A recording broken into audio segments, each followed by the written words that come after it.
Buenos días.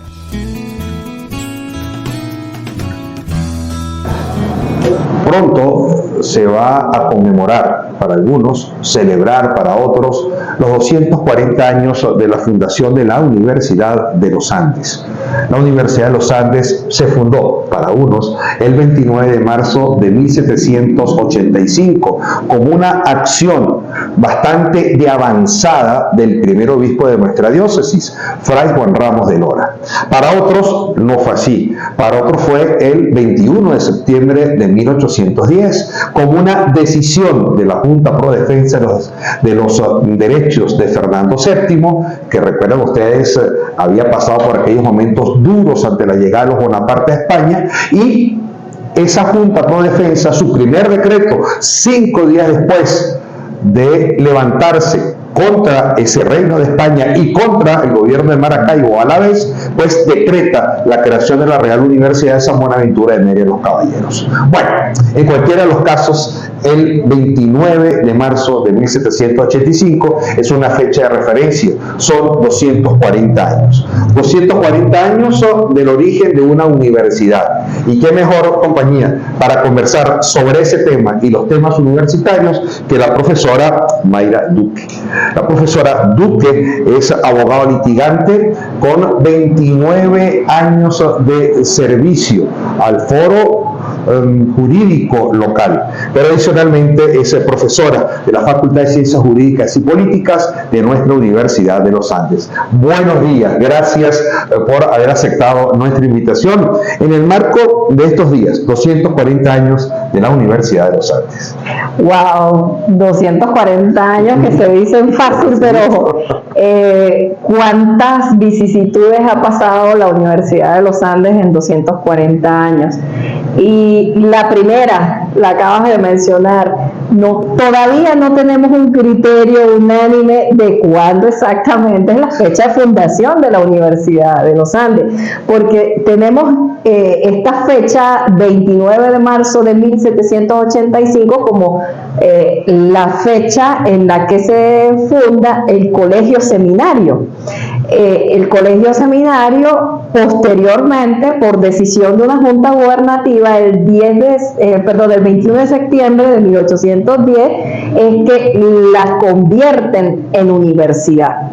Y ahí hay todo un conflicto entre los historiadores de la misma Universidad de los Andes. Entonces, claro, entonces parecen cosas simples, pero son bastante complejas a efectos de la identidad de la institución. En cualquiera de los casos, profesora, durante 240 años, la universidad, que ha pasado tantas vicisitudes como hasta su propia fecha de origen, se ha mantenido de pie.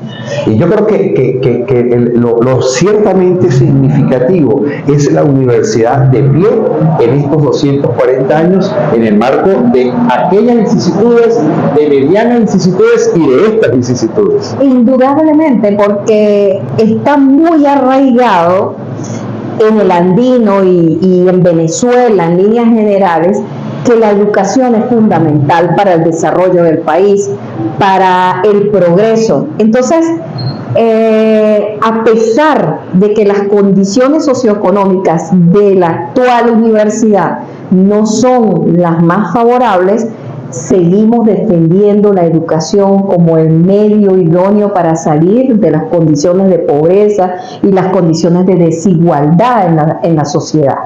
Entonces, así tú ves un conglomerado de personas, obreros, empleados, técnicos, administrativos, profesores, que a pesar de no contar con salarios dignos, apuestan a la universidad y van a la universidad, limpian las aulas, arreglan los bombillos, prestan todos los servicios de mantenimiento como para que la universidad brinde unas condiciones mínimas a ese estudiante que desea sacar una carrera. Entonces, esa identidad que tenemos con el sistema educativo es lo que ha permitido que la Universidad de los Andes permanezca en pie y permanecerá en pie durante mucho tiempo más, porque eso es además un patrimonio de Mérida, es un patrimonio de la región. La Universidad de los Andes, a ver, es tan importante para Mérida que yo creo que es impensable una Mérida sin la Universidad de los Andes. Fundamentalmente es el eje, ha sido el eje durante muchos años del desarrollo de Mérida, pero el desarrollo de la región de los Andes, por su radio de acción con el Táchira, con Trujillo, con Barinas, hasta con Portuguesa misma. Y ha sido con Trujillo, y ha sido ciertamente significativa su presencia. Indudablemente. Es que, lo he dicho en otras ocasiones, esta frase que se ha acuñado durante mucho tiempo, que tenemos en una universidad con una ciudad por dentro, eso no es una frase, esa no es una frase hueca. Esa es una frase con un significado muy importante, es decir, la importancia de la universidad es superior a la instancia gubernativa, inclusive, porque la influencia de la universidad está en cada rincón de este estado. Yo creo que la familia, alguna persona tiene relación con alguien que trabaja o es parte de la Universidad de los Andes. Y tú debes recordar que hasta hace un tiempo atrás, cuando se presentaban los programas de gobierno de los candidatos a gobernador, era fundamental tocar un apartado exclusivo para la Universidad de los Andes, o por lo menos de una relación cercana con la Universidad de los Andes, porque era impensable un gobierno regional sin la ayuda o la colaboración de la Universidad de los Andes. Era impensable ver el desarrollo económico de nuestro estado sin ese sector terciario de la economía, el sector servicio, que lo lideraba precisamente la Universidad de los Andes, las fuentes de empleo, la gente trabajando en función de la universidad, los 45.000, 50.000 estudiantes volcados en una ciudad, dándole vida económica a una ciudad, los profesores, los trabajadores, el personal administrativo, técnico, obrero. O sea, era el motor principal, indiscutible. Sí, así es. Pero ciertamente, bueno, la humanidad ha ido dando unos cambios también importantes. Venezuela ha dado unos cambios drásticos.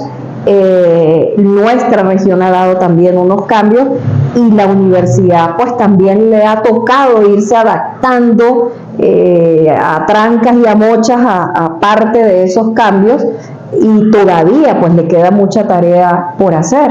Entonces, en el marco de esta celebración hay un marco también de reflexión y un marco de compromiso a asumir los posibles desafíos y riesgos que nos trae el futuro de cara a un planeta que está bastante afectado ambientalmente hablando, de cara a un planeta cuya sociedad está mucho más aislada. Parece irónico decirlo, pero es una sociedad que es mucho más esclava de la tecnología que en tiempos anteriores, y una sociedad que, visto todos estos cambios que se han dado desde el punto de vista ambiental, puede generarnos en el futuro desastres naturales, puede generarnos enfermedades y una cantidad de eventos que la universidad debe anticipar y debe prever alguna respuesta frente a esos posibles riesgos, ¿no? Hay unos elementos fundamentales. Yo creo que en esta historia reciente de la universidad,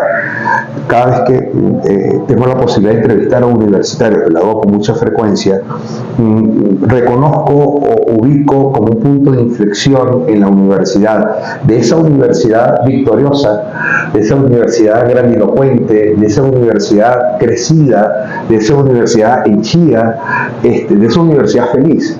¿Sí? Vemos que a partir del año 2007-2008 comienza se genera como un punto de inflexión en la universidad, y comienza una regresión presupuestaria, comienzan las dificultades financieras, aquella frase que, como usted dice, acuñada, el justo presupuesto ya se hace más vigente que nunca, y la gente comienza a decir, bueno, necesitamos un justo presupuesto porque ya el presupuesto no nos alcanza.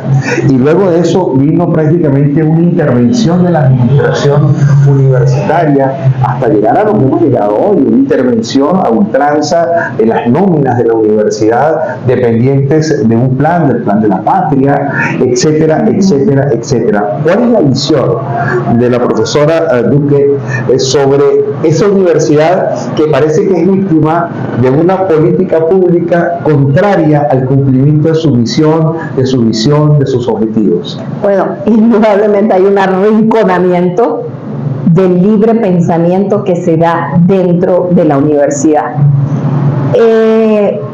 En temas de guerra o estrategia de guerra, si tú no puedes atacar directamente al enemigo, tú buscas otras formas de atacar al enemigo, de debilitarlo. Si así puede llamarse en algún momento a la universidad, que es un espacio para el pensamiento libre y además la multiplicidad de pensamientos, de opiniones y de formas de abordar el mundo, la ciencia, la tecnología y de entender pues la dinámica social. Entonces, una de las maneras para controlar a ese espacio de libertad que es el espacio que por excelencia debe defender al sistema democrático, entonces una de las maneras era controlarlo presupuestariamente. Nosotros veníamos con un conjunto de normas para lo que eran los beneficios socioeconómicos del personal universitario, que más o menos para el 2007 correspondía hacer la renovación de ese... Eran las normas de homologación. Eran las normas de homologación, y ya para el 2007 había que hacer los ajustes presupuestarios, porque cada 2 años se hacían esos ajustes presupuestarios en función de lo que ya traíamos como derechos adquiridos por las normas de homologación. Posteriormente, en el 2009, no sé si recuerdas que se plantea el proyecto de la ley de educación universitaria. Aquella trasnochada del mes de diciembre. Bueno, esa del mes de diciembre. Esa del mes de diciembre, que fue una ley que finalmente no terminó de aprobarse por un veto presidencial. Pero fue un aviso. Claro, ya ahí nos estaban metiendo una cantidad de cosas, de elementos que terminaban con la intervención de la universidad. Es decir, era para acabar con la autonomía universitaria. Sin embargo, el presidente en ese momento decide en una carta que va a vetar esa ley porque fue inconsulta. Yo pienso que en ese entonces todavía el movimiento estudiantil estaba muy fuerte.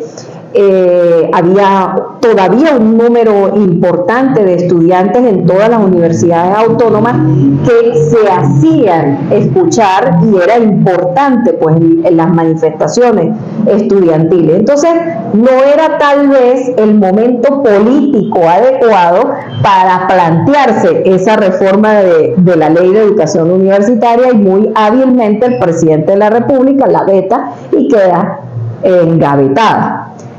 Eso, digamos, no quedó allí, porque en lo sucesivo se vinieron dando algunas decisiones del Tribunal Supremo de Justicia con relación a la forma como las universidades tenían que abordar su sistema electoral. Entonces claro, ya no era... Ajá. A partir de ese momento viene el proceso que todavía es víctima de la Universidad Autónoma de Venezuela. Claro, mira que la autonomía se mide o está conformada por 3 pilares. Hay una autonomía administrativa, hay una autonomía académica y tenemos la autonomía de gobierno, que es que puedes elegir las formas de dirigir pues la universidad. Entonces ya venían por lo administrativo con los recortes presupuestarios, ahora venía con el tema electoral, indicándonos cómo teníamos que hacer el proceso electoral, y bueno, y nos queda la autonomía académica, que nos digan, bueno, cómo es que tenemos que enseñar y qué es lo que tenemos que enseñar y cuáles son los contenidos, así más o menos como lo que aplican en educación básica o en educación media. Pero ese conjunto de decisiones trae que mientras se da la reforma de la ley de educación, en la ley de educación se establece un artículo en el que incluyen en la comunidad universitaria al personal ATO. Y eso sirve de fundamento para que distintos rectores de varias universidades autónomas del país demanden la nulidad de ese artículo ante la sala constitucional. Decisión que aún no ha salido. No ha salido. Entonces, bueno, pero está allí. Entonces se demanda una nulidad de ese artículo por inconstitucional, visto que el artículo 109 de la misma Constitución establece que la universidad la conforman estudiantes y profesores. Disculpe que la ataje un momentico.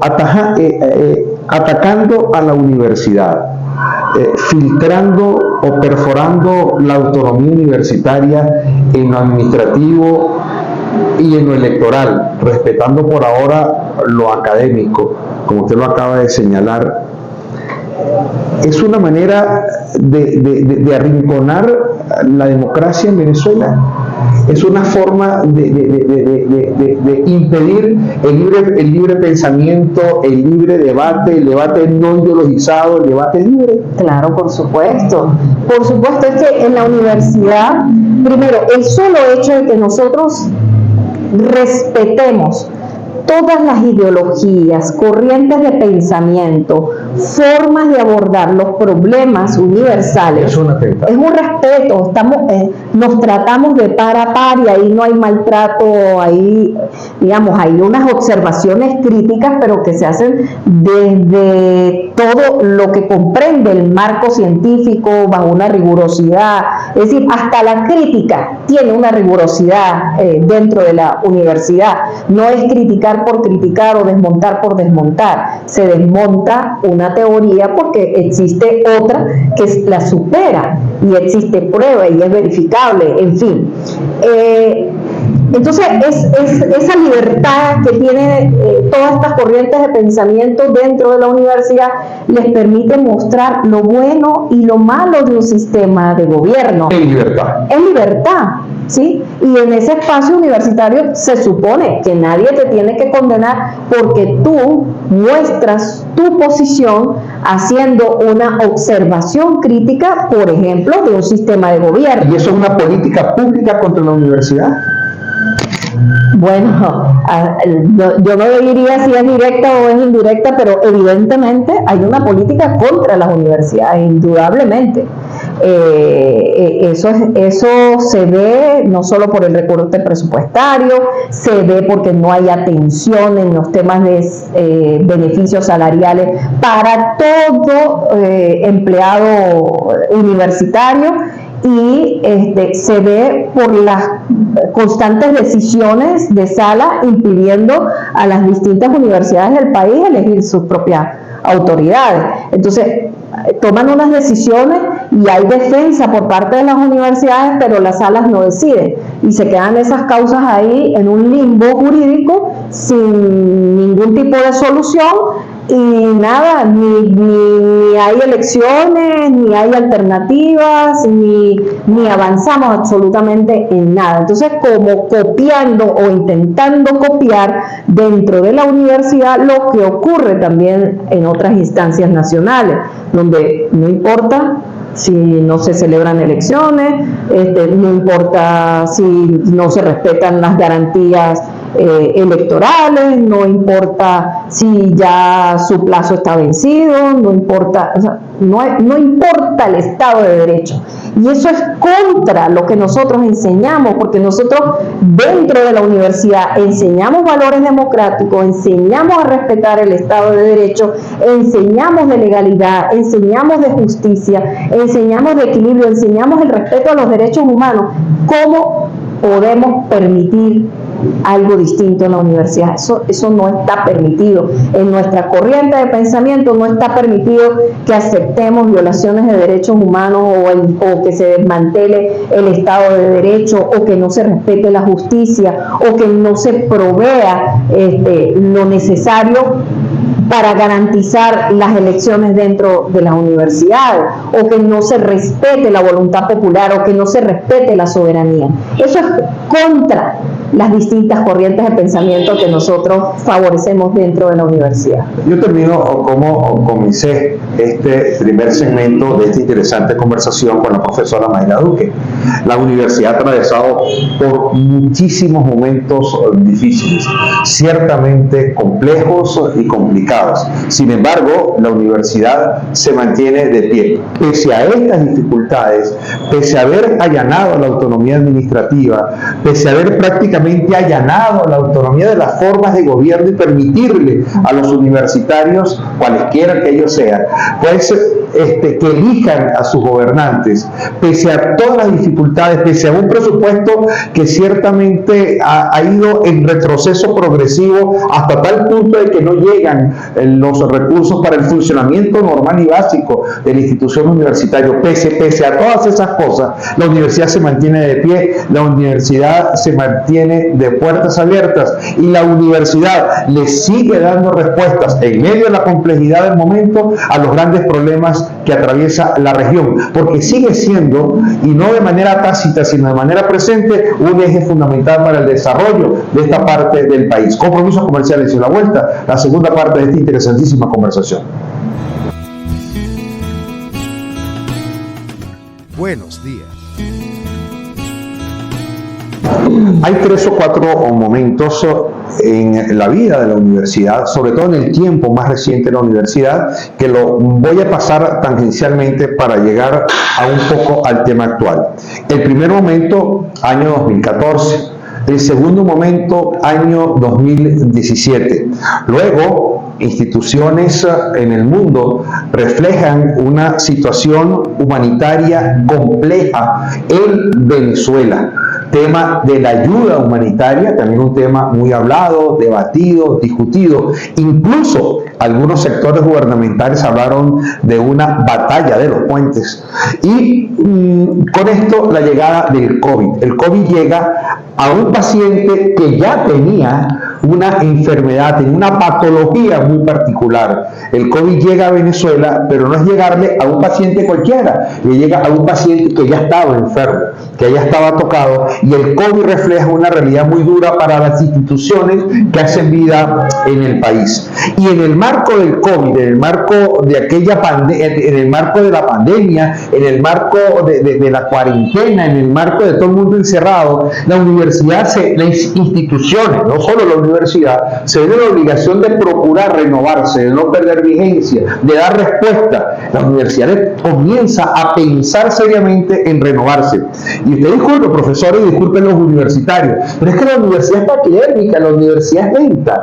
La universidad le cuesta mover aquel aparato burocrático para tomar algún tipo de decisión. Y aquí se decidió en algunos momentos con mucha rapidez. Se le dio respuesta. Ese es un momento que marca muy bien la posibilidad que tiene la universidad de renovarse y de dar respuesta, pese a las dificultades complejas que hay en el hábitat, en el ecosistema donde ella habita. El detalle es que no estamos preparados para anticiparnos a los riesgos. Entonces, por eso es que lucimos paquidérmicos, porque no pensamos más allá del futuro próximo. No pensamos más allá del futuro próximo, que será el próximo mes o este año. No miramos con una visión mucho más de largo alcance, de largo aliento, y probablemente también nos acostumbramos a una época también de bonanza y una época de relativa estabilidad en el país, una relativa estabilidad de las universidades, digamos hasta 2002 más o menos, y entonces esa relativa estabilidad pues nos acostumbró a un modo de vida. Por eso se habla del mamaúla y por eso se habla del Estado paternalista, porque estuvimos acostumbrados a recibirlo todo, no a generar desde nuestra institución los recursos para podernos sostener y mantener en el tiempo.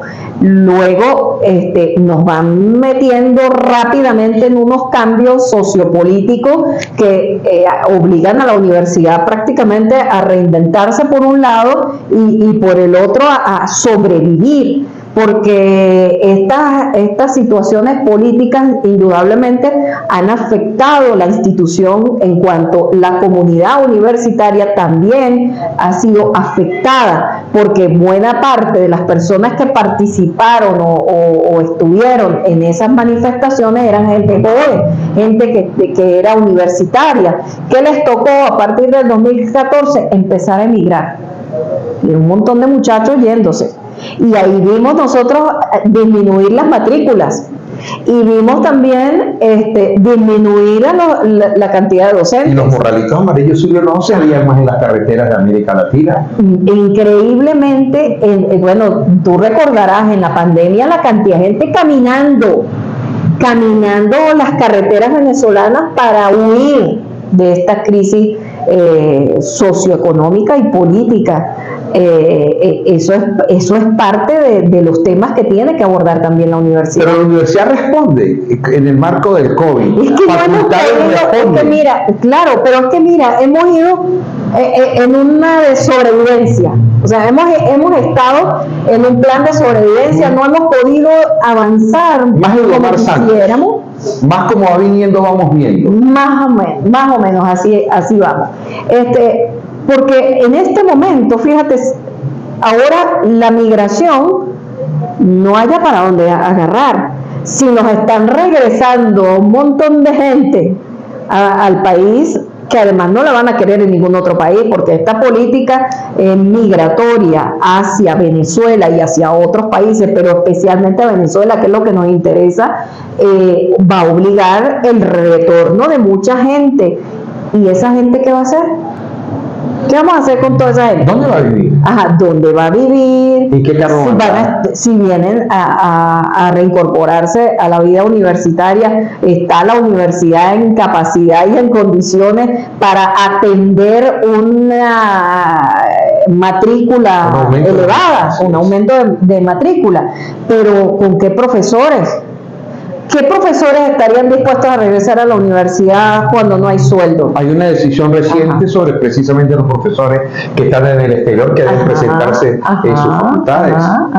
Entonces, ¿qué le toca a la universidad? Le va a tocar, reinventarse, a ver cómo asume estas cosas, porque ese momento va a llegar. Pero ¿cómo se reinventa la universidad, profesora, si los consejos de escuela están descabezados, sus integrantes o están jubilados o murieron o se fueron, si sus consejos de facultad están en las mismas condiciones, si el consejo universitario está en las mismas condiciones, si de los decanos electos aquella vez solamente quedan 4, que son aquellos 4 de los electos en el momento en que se eligieron las autoridades rectorales? Si las autoridades rectorales de 4 quedan 3 y las 3 no se comunican, entonces, ¿cómo hace la universidad para pensar, para planificar? Porque además, en los intentos que se han hecho para renovar a las autoridades universitarias, alguna decisión en la sala electoral del TCJ han paralizado las elecciones, quién sabe hasta cuándo. Entonces la situación es muy compleja para la universidad, que está gritando a voces renovación, pero renovación a través de un proceso electoral que le permita a los universitarios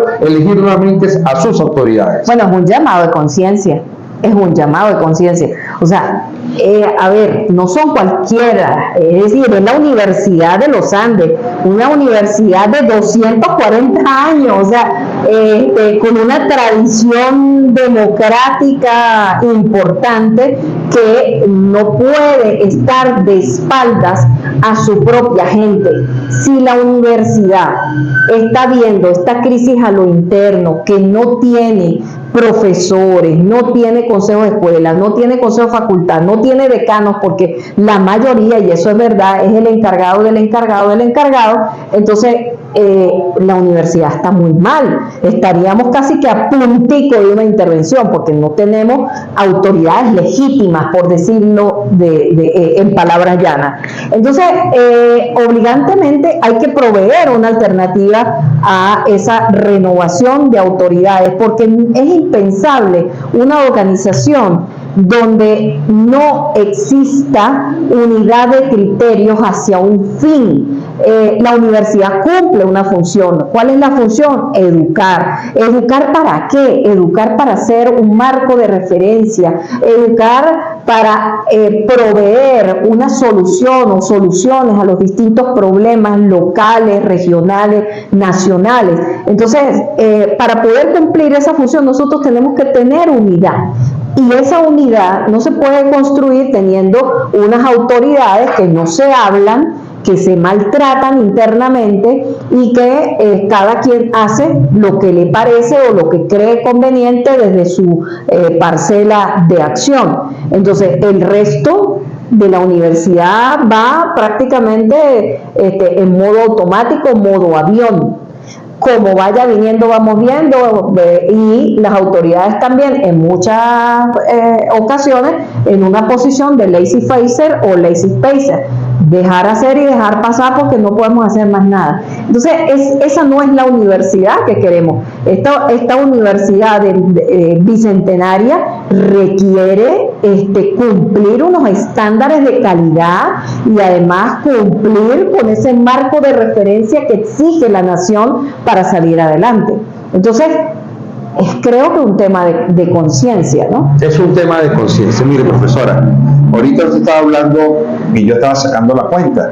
Solamente quedan como decanos electos del año 2008, creo. 2008, hace 17 años casi.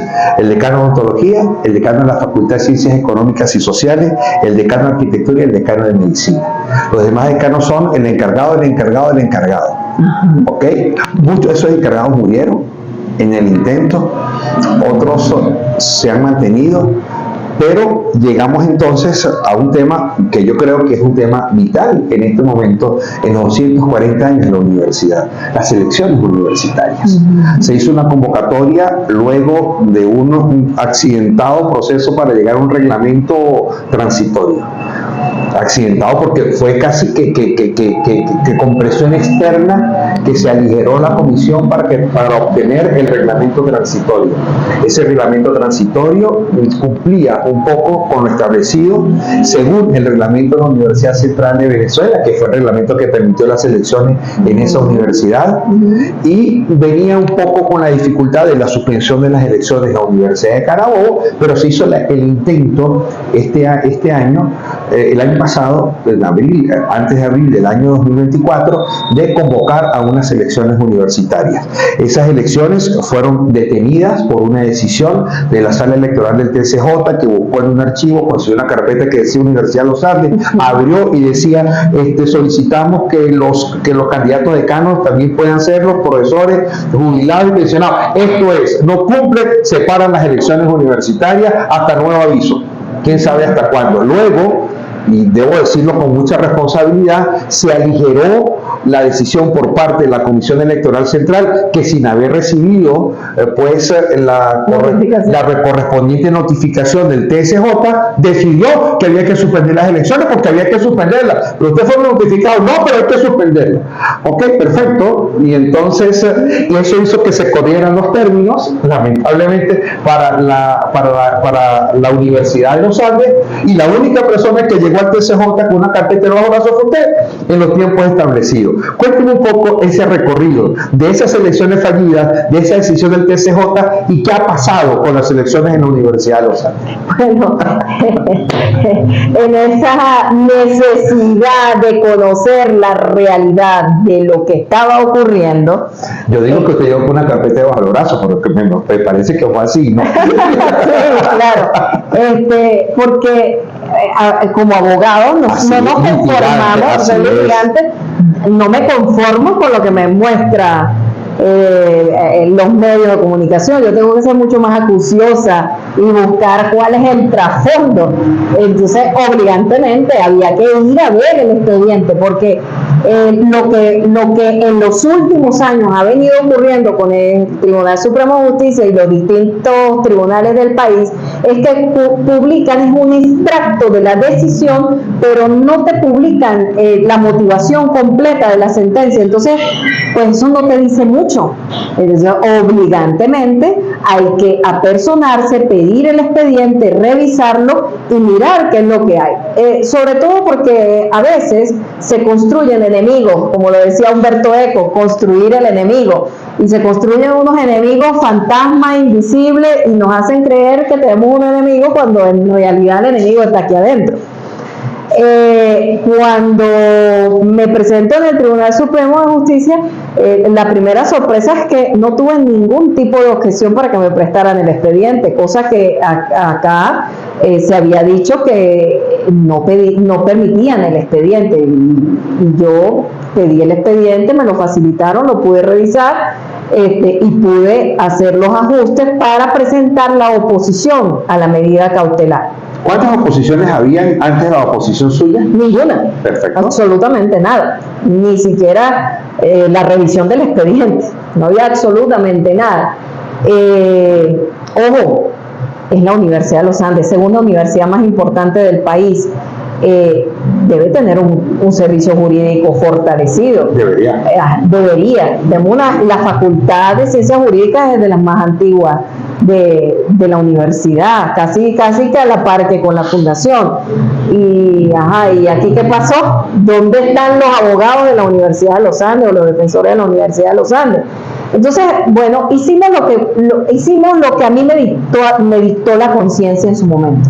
Hacer oposición a la medida, yo ya estaba allí presente, los laxos estaban encima y había que hacer oposición. Podía hacerlo porque pues soy miembro de esta comunidad universitaria, elector, además elector por primera vez, porque te digo, cuando yo entré a la universidad, que es 2005, y se hicieron las elecciones del 2008, cuando hicieron el cierre del registro electoral, yo era aún instructor.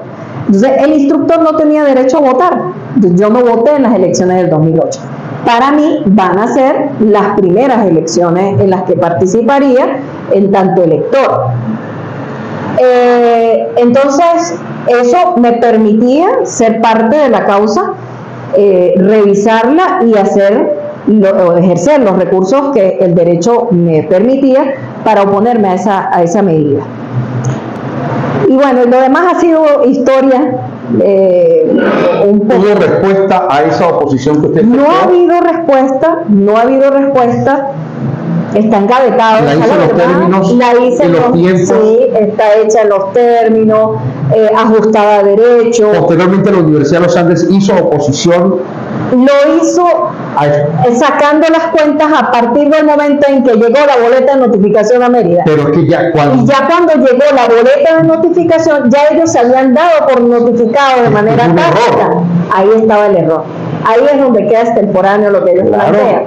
Entonces, queda extemporáneo el recurso que plantearon, pero además, por otras razones de orden jurídico, eso era improponible, porque era un recurso de apelación contra esa medida, que era una medida que había dictado la sala en conjunto. Entonces, contra una decisión de la sala en conjunto no hay apelación, porque tú estás en el mismo nivel de la sala constitucional. Entonces, ahí no hay apelación. Y por eso creemos que hubo esa decisión en diciembre, que pues sale muy mal parada la defensa de la universidad. Las demás están pendientes de la solicitud de levantamiento de medidas, que es la que yo planteo con la oposición, y esta otra que es la prevención de la instancia, porque quien intentó la acción de amparo, él tenía la obligación de presentar un cartel de emplazamiento en un lapso específico y no lo hizo dentro de ese lapso, lo hizo fuera del lapso. Se advertía que si lo hacía fuera del lapso, procedía a la aprehensión de la instancia. Entonces, hay dos situaciones allí. Procede la aprehensión de la instancia, es decir, que haya sin efecto, o que la oposición se declare con lugar. En cualquiera de los casos se archivó. En cualquiera de los casos está engavetado, no está archivado, está engavetado. Está engavetado. Olvidado. Entonces, a ver, no podemos quedarnos atrapados en que, bueno, sí, el TCJ, si el TCJ no decide, en las redes de un poema. Ajá, no podemos quedarnos allí encadenados. Entonces, si miramos la autonomía como un principio que hay que defender y que en efecto hay que rescatar dentro de la universidad, vamos a proveer la alternativa para resolver este problema que nos tiene. ¿Cuál es la alternativa? La alternativa es este proyecto de reforma al reglamento electoral del 2003, levantando la sanción del reglamento transitorio del 2023 en su totalidad, es decir, dejamos sin efecto el reglamento 2023 y nos vamos al reglamento del 2003. Para poder hacer ese movimiento, nosotros tenemos que proveer lo que solicita el accionante en la sala, porque no es solamente decir, levanté aquí, pero no voy a hacer lo que está pidiendo el accionante. Igual, yo me traigo sus peticiones, las incluyo en este proyecto de reglamento, pero además hay que tratar pues de incluir otros temas que a futuro pueden traer algún tipo de inconformidad en la comunidad universitaria. Distribución porcentual, por ejemplo. La distribución sigue exactamente igual. Sigue exactamente igual. Los profesores 50%, los estudiantes 25%. Igual al reglamento transitorio. Igual al reglamento transitorio. Eso no se modifica. Es decir, en los puntos clave. Por eso es que la comunidad lo tiene que leer, hay que leer ese proyecto de reglamento. En los aspectos clave, la proporcionalidad del voto sigue siendo la misma. Los cambios vienen en la incorporación de los profesores jubilados, tanto electores como posibles candidatos en las elecciones de decanos.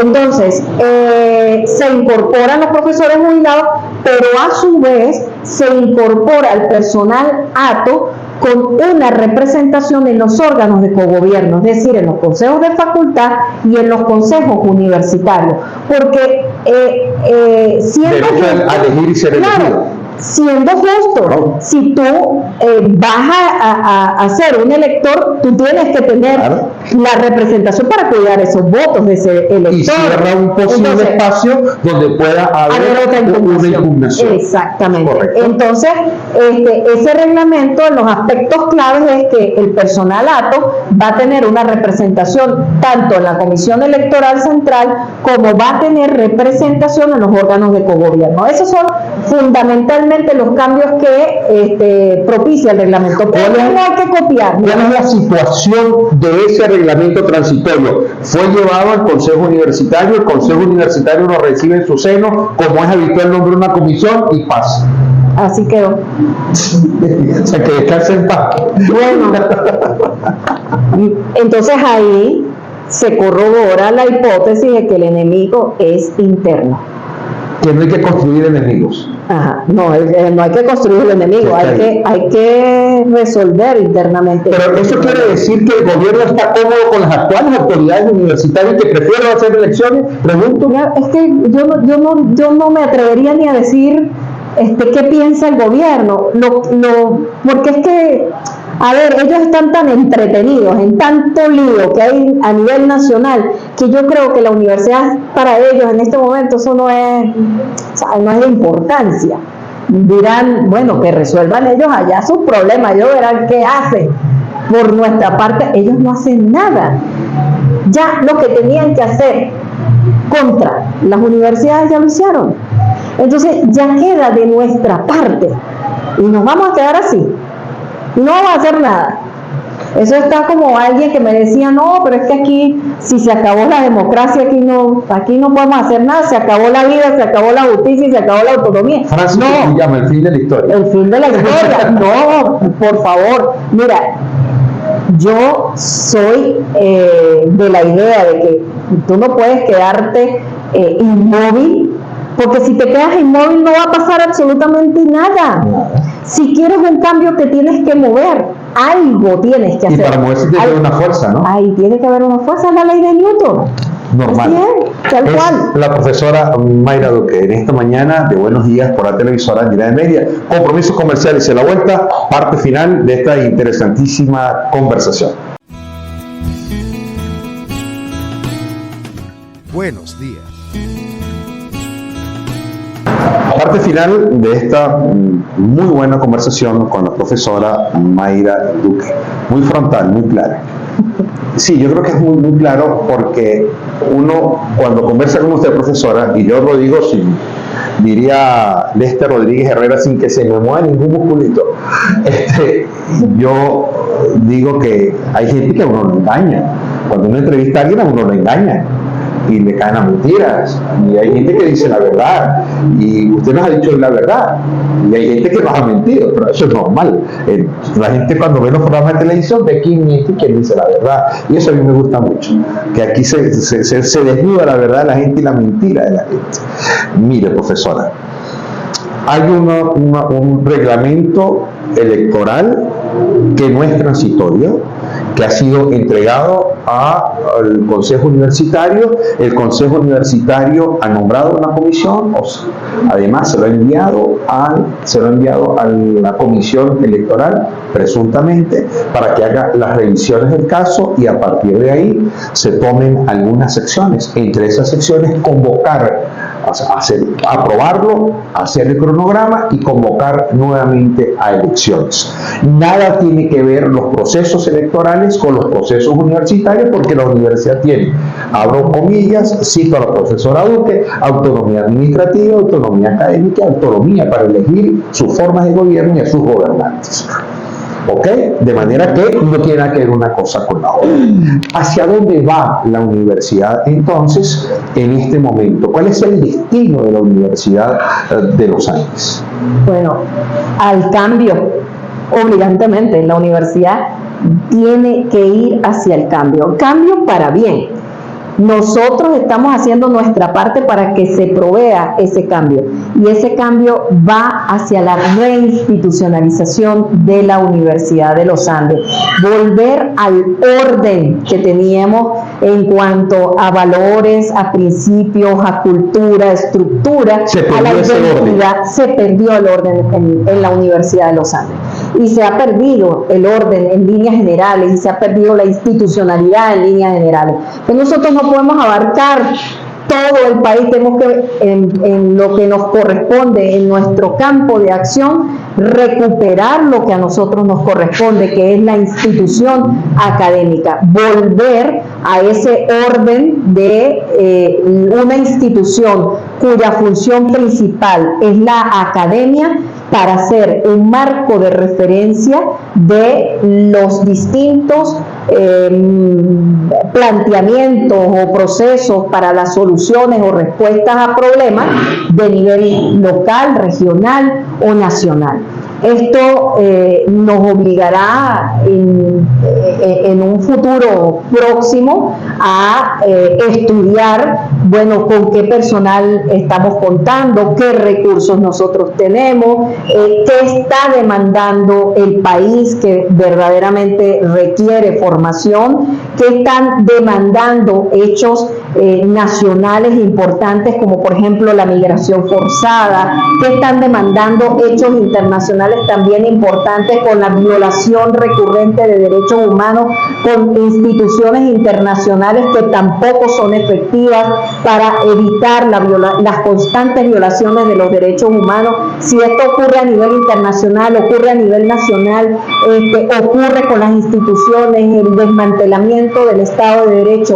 ¿Cómo la Universidad de los Andes va a plantear una reconstrucción prácticamente del país, porque es una reconstrucción de las distintas instituciones que son sobre las que se sostiene o se debe sostener la democracia? A diferencia de muchos fatalistas que señalan que la democracia ha muerto, yo pienso que la democracia todavía no se ha muerto.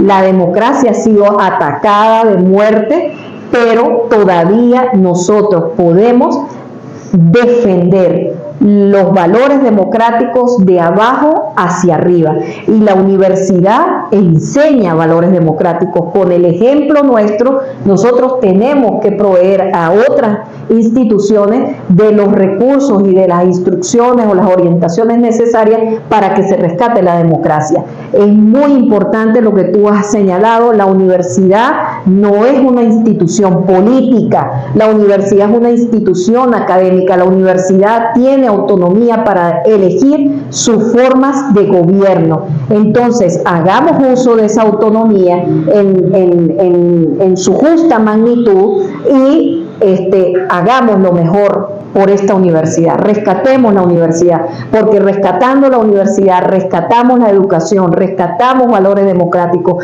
rescatamos el respeto por los derechos humanos, rescatamos la justicia y proveemos a futuros profesionales también comprometidos con estos valores que serán los que van a ocupar cargos importantes en el sistema de justicia, en los sistemas ejecutivos, en distintas instituciones nacionales. Si nosotros generamos unos egresados comprometidos con estos valores, el país cambia. Ese espíritu de combate le ha acompañado a usted. Y créanme que cuando la conocí, que obviamente yo inmediatamente pregunté, y la profesora Duque, y me hablaban de ese espíritu combativo, de ese espíritu de echar siempre hacia adelante, de no detenerse por muy fuerte que sea el escollo, por muy fuerte que sea la dificultad. Y yo creo que lo ha mantenido, y se ha mantenido de pie, pero creo que adicionalmente hay un equipo de personas que se ha mantenido en la lucha, pero no solamente en la lucha para que se hagan elecciones ya, un justo presupuesto ya, sino que más allá de eso, en la lucha para hacer planes serios de trabajo, planes serios de acción, para no improvisar a la hora de que se produzcan los cambios dentro de la universidad.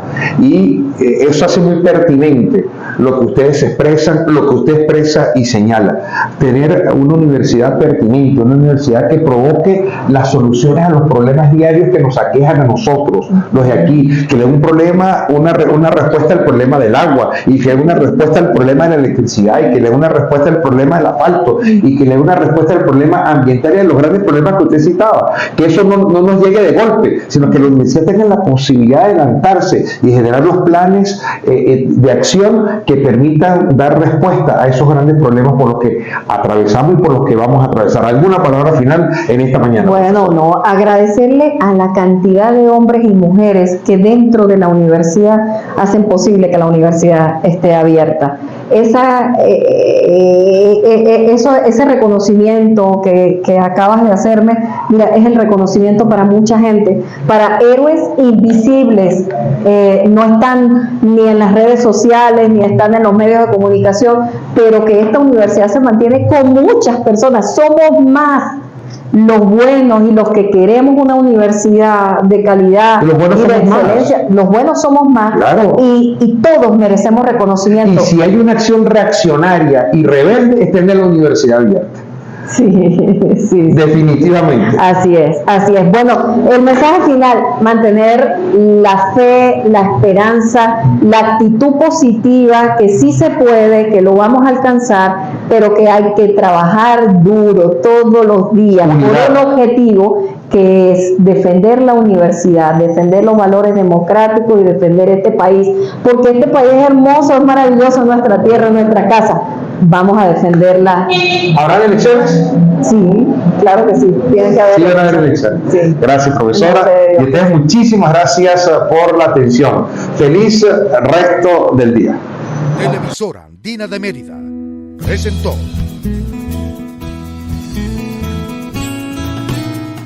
Buenos Días.